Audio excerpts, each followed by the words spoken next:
नमस्कार। आज की भावगंगा के 289वें अंक में 289th अंक में आपका स्वागत है, अभिनंदन है।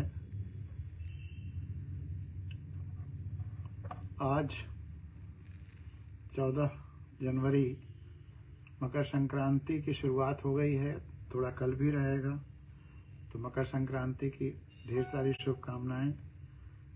मकर संक्रांति एक ऐसा त्यौहार है जो भारत के तो हर राज्य में मनाया ही जाता है, विदेशों में भी अधिकांश देशों में किसी न किसी रूप में मनाया जाता है। तो मकर संक्रांति की ढेर सारी शुभकामनाएं, मंगल कामनाएं। मकर संक्रांति इसलिए इसका नाम है कि इस दिन सूर्य मकर राशि में प्रवेश करता है धनु राशि से, इसलिए मकर संक्रांति है। लेकिन इसका एक नामकरण गलत है, जो कहते हैं सूर्य उत्तरायण होता है। सूर्य तो उत्तरायण 22 दिसंबर को ही हो जाता है और फिर दक्षिणायन 6 महीने बाद 21 जून को जाकर के होगा। तो ये गैप है, इसको अक्सर लोग गलतफहमी में कहते हैं सूर्य उत्तरायण हो रहा है। सूर्य उत्तरायण तो पहले ही हो जाता है।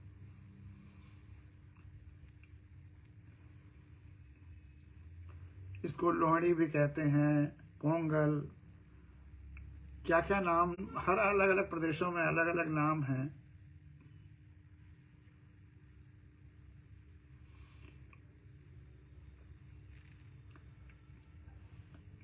भारत का तो सर्वश्रेष्ठ, सबसे महान त्योहार है खिचड़ी, पोंगल, लोहड़ी, बिहू। आसाम में बिहू कहते हैं। और दक्षिण भारत में मैं चेन्नई जैसे 4 साल रहा, तो वहाँ 3 दिन की ये पोंगल मनाया जाता है। उसमें एक दिन ऐसा होता है जो हम लोग का होली जैसा होता है। वहाँ पर एक दिन अपने घर की जितनी कबाड़ है उसको अपने घर के सामने जलाते हैं। हरा पेड़ नहीं जलाते हैं जैसे यहाँ डाल काट करके ला के होलिका दहन में करते हैं, बल्कि इसका उल्टा करते हैं।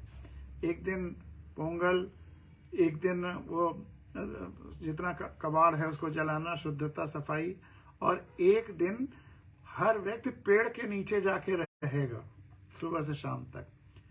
तो समुद्र के किनारे जितने पेड़ हैं, बीचेस हैं, वहां जहां पेड़ हैं, पूरा चेन्नई शहर जैसे पेड़ों के नीचे रहने के लिए चला गया है। तो ये बड़ी अच्छी परंपरा है। और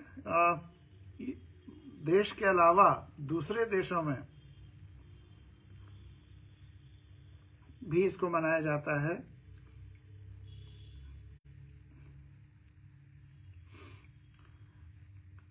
कर्नाटका में, केरला में, गोवा में, महाराष्ट्र में, आंध्र प्रदेश में, सब में मकर संक्रांति मनाई जाती है। तमिलनाडु, पौंडीचेरी में पोंगल मनाया जाता है। पंजाब, हरियाणा में लोहड़ी मनाई जाती है। बिहार, यूपी, उत्तराखंड में हैप्पी संक्रांति मनाई जाती है, मकर संक्रांति।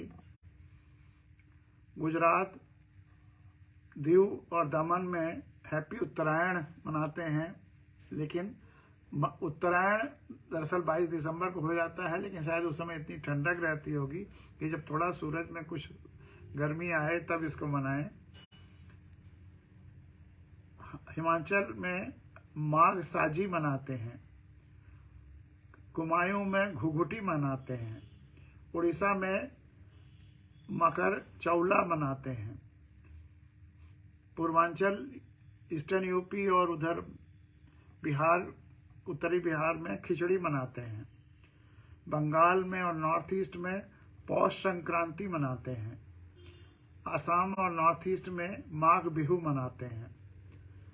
और कश्मीर में शिशिर संक्रांति मनाते हैं। और कहीं कहीं पर मकर विलक्कू भी मनाते हैं। नेपाल में माघ संक्रांति मनाते हैं। सिंध, पाकिस्तान में तिरमूरी मनाते हैं। थाईलैंड में सोंगक्रान मनाते हैं, सोंगक्रान। लाओस में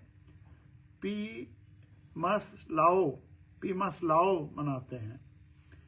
म्यांमार में थिंग्यान मनाते हैं। कंबोडिया में मोहन सोंगक्रान मनाते हैं, मोहन सोंगक्रान। तो पूरे दुनिया के अधिकांश भागों में संक्रांति किसी न किसी रूप में मनाई जाती है। तो उसकी ढेर सारी आप लोगों को शुभकामनाएं, मंगल कामनाएं। और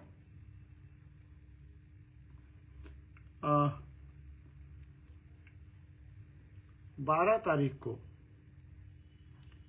जनवरी को विवेकानंद का जन्मदिन था। उस दिन हम लोगों का प्रोग्राम नहीं हुआ था, तो इसलिए विवेकानंद पर आज हम लोग चर्चा करेंगे।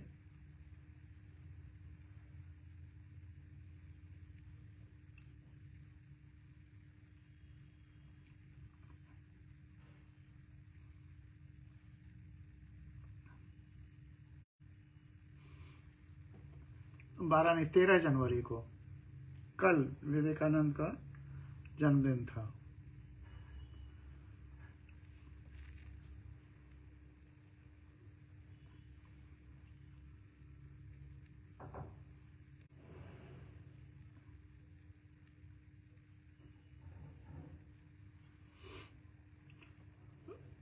विवेकानंद का जो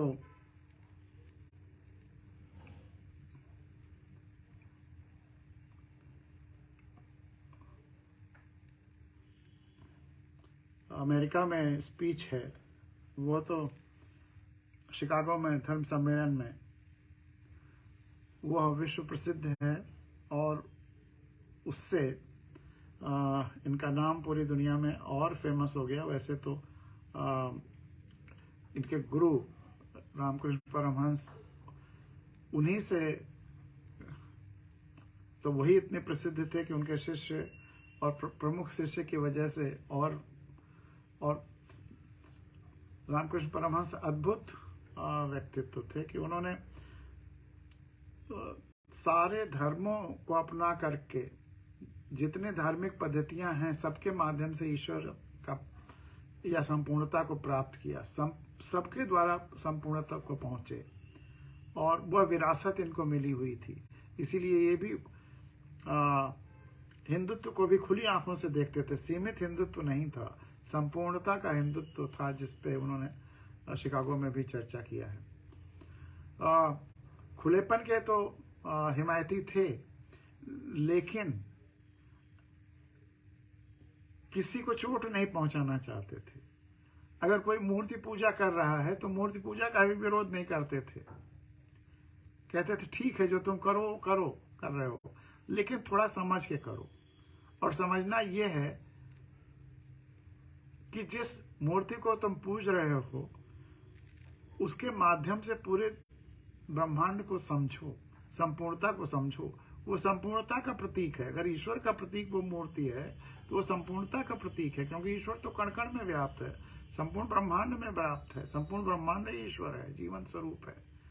तो वह समझो। अगर केवल उसको मूर्ति ही सब कुछ मान करके पूज लिया तो वह बात नहीं आई, ईश्वर को समझने में कहीं चूक हो जाएगी। लेकिन उसका बहुत अच्छा उदाहरण देते थे विवेकानंद जी। वो कहते थे कि जैसे छोटा बच्चा है, अगर वो गिनती सीख रहा है तो गोलियों के माध्यम से सिखाया जाता है। आपने स्लेट देखा होगा जिसमें लिखने के लिए भी होता है और एक साइड में आधे में गोलियां बनी होती हैं, उससे गिनती सीखता है। तो एक गिनती एक गोली से एसोसिएट करता है, जोड़ता है, संबंध बनाता है। 2 गोली 2 गिनती 3, इस तरह से सीखता है। वह गोलियों को गिनतियां समझता है। एक गोली को एक गिनती समझता है, 2 गोली को 2 गिनती समझता है, 3 गोली को 3 गिनती समझता है। इस तरह से गिनतियों का कॉन्सेप्ट या विचार उसके मन में आता है। जब वो बड़ा होता है तब उसे गिनतियों के लिए गोलियों की जरूरत नहीं होती। तब गिनतियां एब्स्ट्रैक्ट हो जाती हैं। वो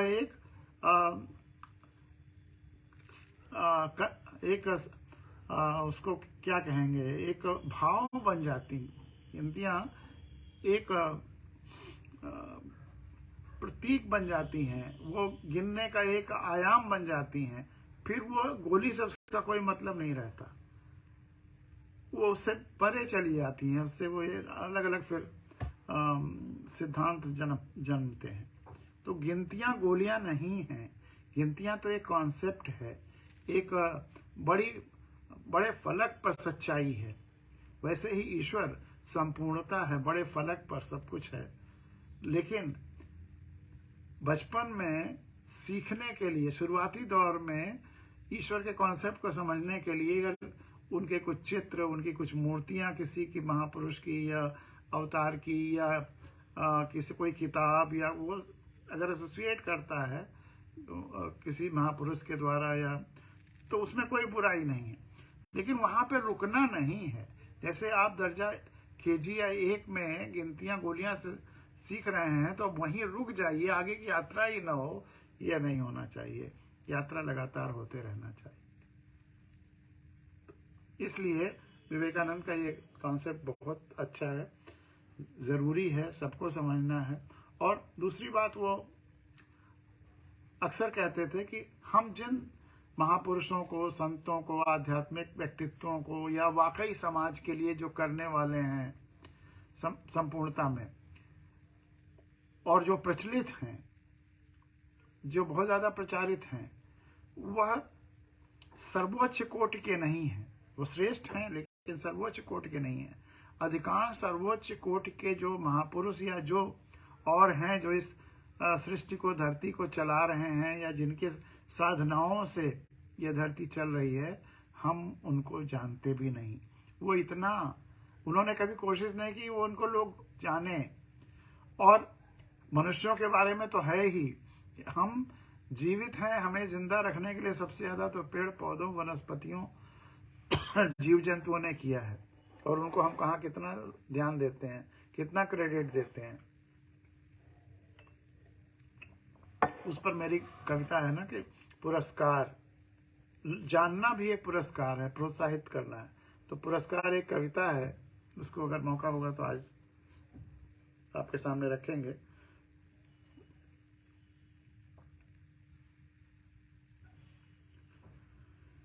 ग्यारह सितंबर 1893 को शिकागो, अमेरिका में धर्म सम्मेलन रखा गया, जिसमें सनातन धर्म का प्रतिनिधित्व स्वामी जी ने किया।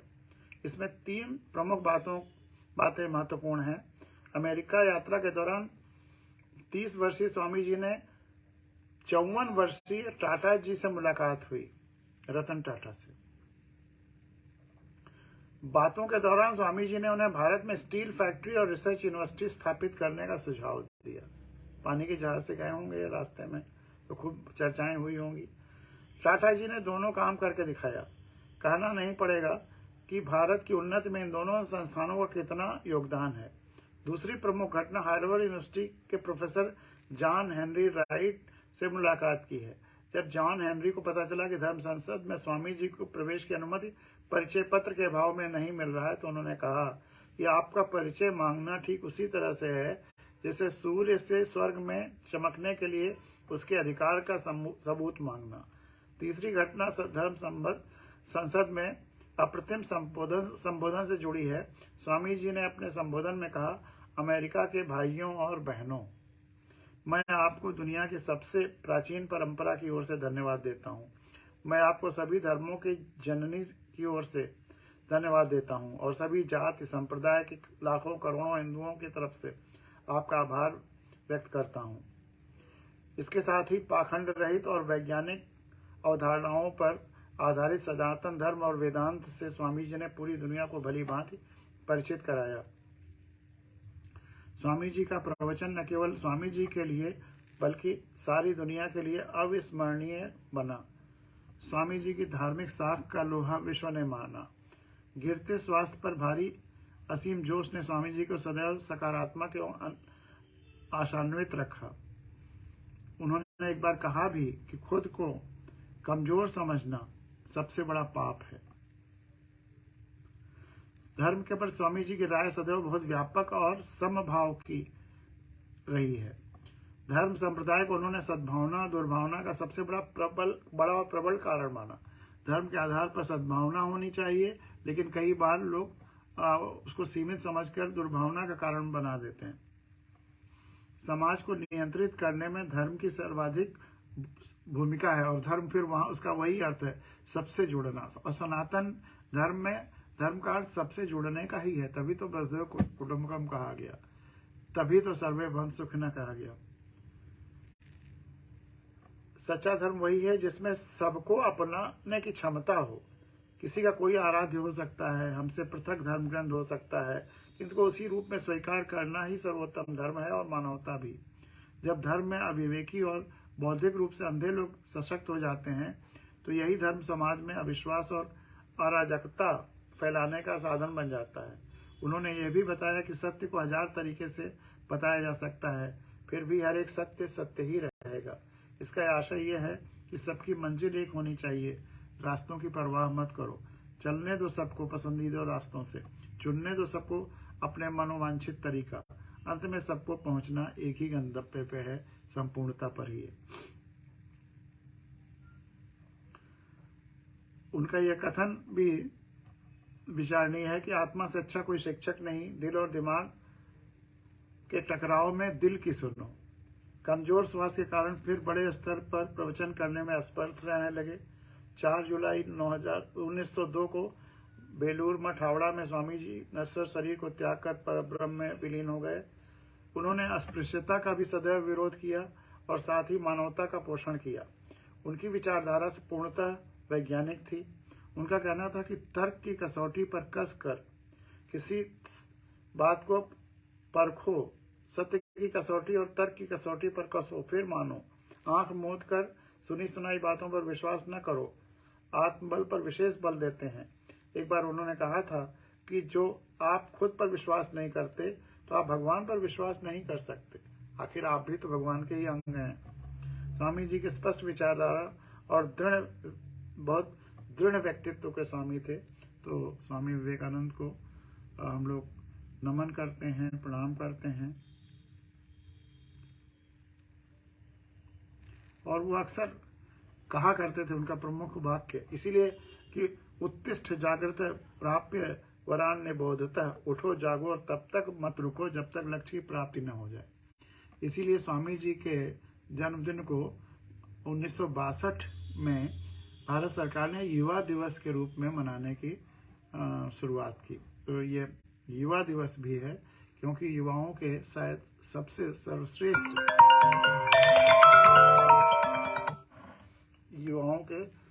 सर्वश्रेष्ठ अगर प्रतीक हैं तो वो स्वामी जी हैं। और इसी के साथ आज की भावगंगा यहाँ समाप्त करते हैं। बस छोटी सी भावगंगा, फिर हम लोग मिलेंगे कल। धन्यवाद, बहुत बहुत धन्यवाद। आपका दिन शुभ हो। शुभ रात्रि।